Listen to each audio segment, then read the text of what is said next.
First thing people usually ask me is, why in the world are you the alligator wrangler? Great question. What I do is I help professionals who are up to their neck in alligators get unstuck so they can achieve their goals quicker and with less stress. I do that by energizing their mindset and their leadership levels, and that way they can open up all sorts of great opportunities and unexpected outcomes. So, how do you energize your mindset? Well, you intentionally change your core thought to the positive. You see, we have a core thought which leads to an emotion, which leads to an action.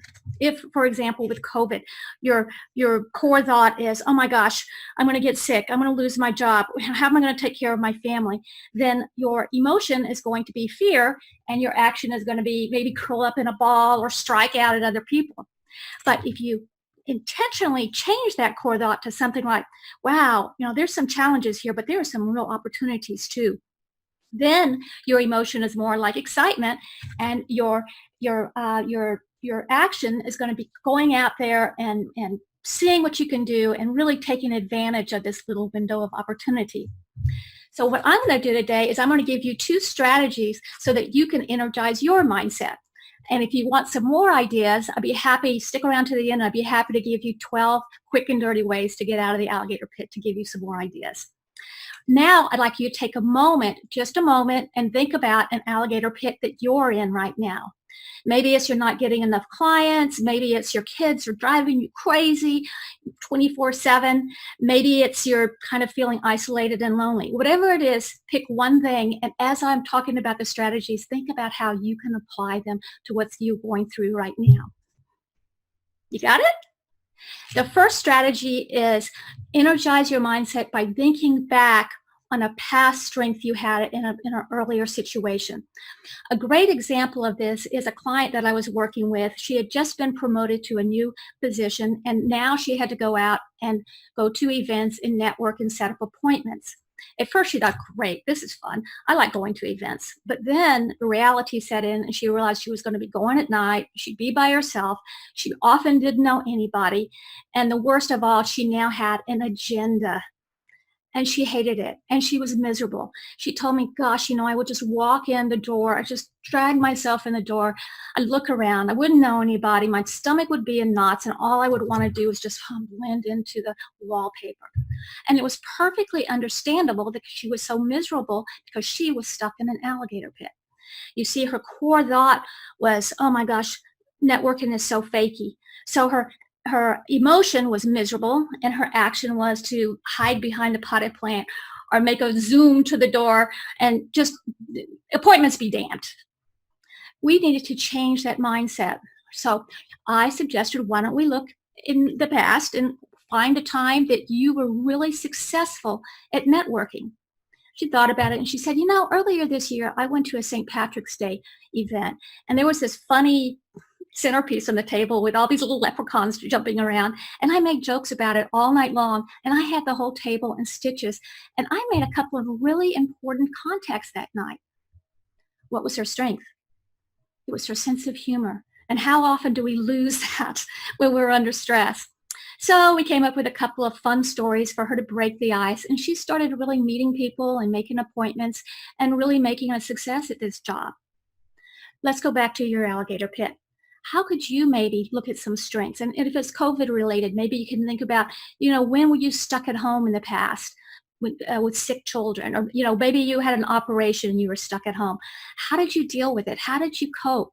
What strengths did you use? And how can you bring those strengths to your situation now? The second strategy to get out of that alligator pit and energize your mindset is communicating for win-win. A great example of this is a fellow I was working with. He owned a wealth management company, and he really wanted to engage more with his team as the company grew. The first thing I did was I gave him a mindset assessment that showed where his energy was under normal circumstances and where it was under stress. He rated really highly under the visionary, but he rated even higher under compromise. And we think of compromise as being wonderful. Yeah, compromise. But actually, one or more people are not getting what they really truly want. And if you, as a leader, can find out what the other person truly wants, then you can frame your win around their win. And then you can really change that dynamic and you can really engage with that person. I assigned Jeff to go out there and talk one-on-one to all his team members and really be curious about them, really find out about what made them tick.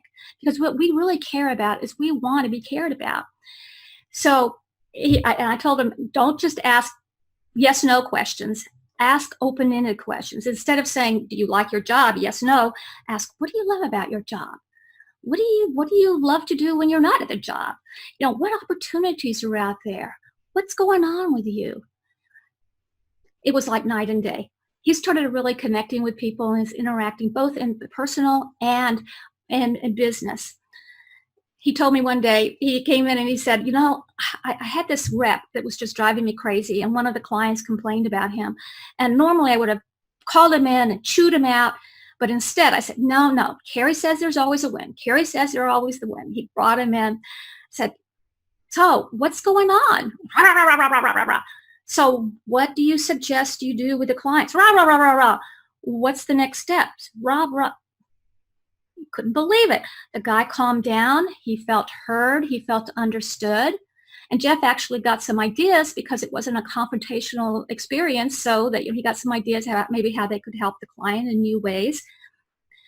Jeff got listened to stress. The rep kept the client, and the rep started coming to meetings without a cloud over his head. So it was really a win-win all the way around. And that's what win-wins are all about. It's like changing that interaction and changing that engagement part of it. So we've talked about two strategies. One is changing your core thought by thinking of past strengths. And the second one is by interacting for true win-win. Let's go back to your alligator pit and see how we can apply those. You have some thoughts around that? Great. And if you need some more ideas, I'm happy to send you the 12 keys, 12 quick and dirty ways to get out of the alligator pit. I'm also happy to give you a half-hour free session on your alligator pit that you defined today, or maybe another alligator pit. And also I'm happy to give you half off on my assessment, my mindset assessment. You can reach me at my website, carrievanston.com, or thealligatorwrangler.com. I promise you, if you intentionally get out of those alligator pits, you can get out, stay out, and move on by energizing your mindset. And when you do that, you're going to open up all sorts of opportunities, and you're going to have so many great outcomes. And then you can honestly say, see you later, alligator.